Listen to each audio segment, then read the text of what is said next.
umaga mga kaklase. Ako po si Shayda, nag-uulat ng mga makabagong balita sa buong kalawakan. At ito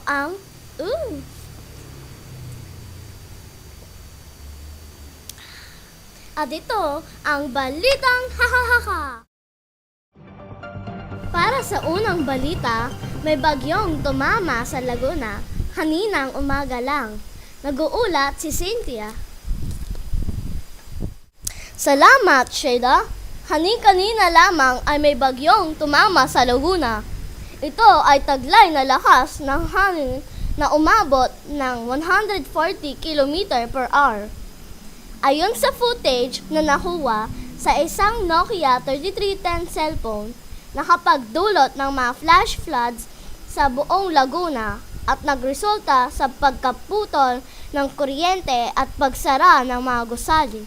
Ngunit, dulot ng isang himala ay kaagad-agad nang tumila ang ulan kaninang alauna ng hapon at lumabas na si Haring Araw. At ito ang balitang ha dito sa Laguna. Balik sa iyo, Shayda. Salamat, Cynthia. Para sa mga susunod na balita, babalik kami pagkalipas ng ilang patalastas. Kahit pagtulog, kahit pagpasok,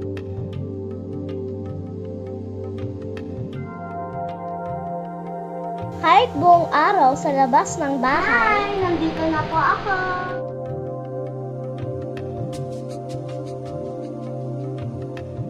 At kahit anong oras,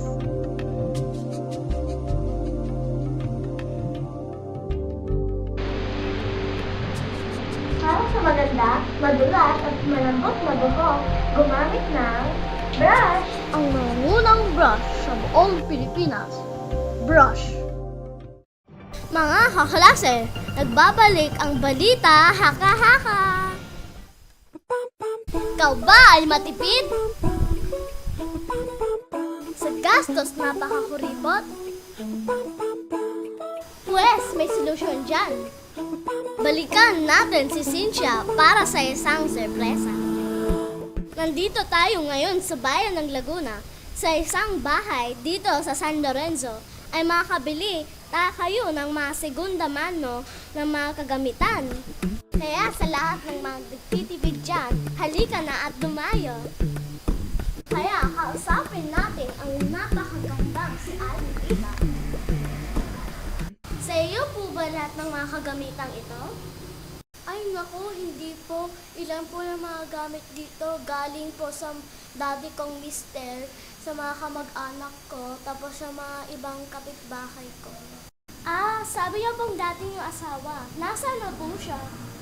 Ay nako, naibenta ko na po din. Ay, napaka-negosyante niyo po talaga, Aling Rita. May ba tayo? Magkano po lahat ng binibenta niyong gagamitan? Unang mura po. Ito po 3 piso, 5 piso, 10 piso, at ang pinakamahal, 20 pesos. Wow, sadyang napakamura. Ay, mahilig lang po talaga ako magbenta. Nakasanayan ko na po. Wow, nakatuwa naman po yung inyong hilig. Oh, mga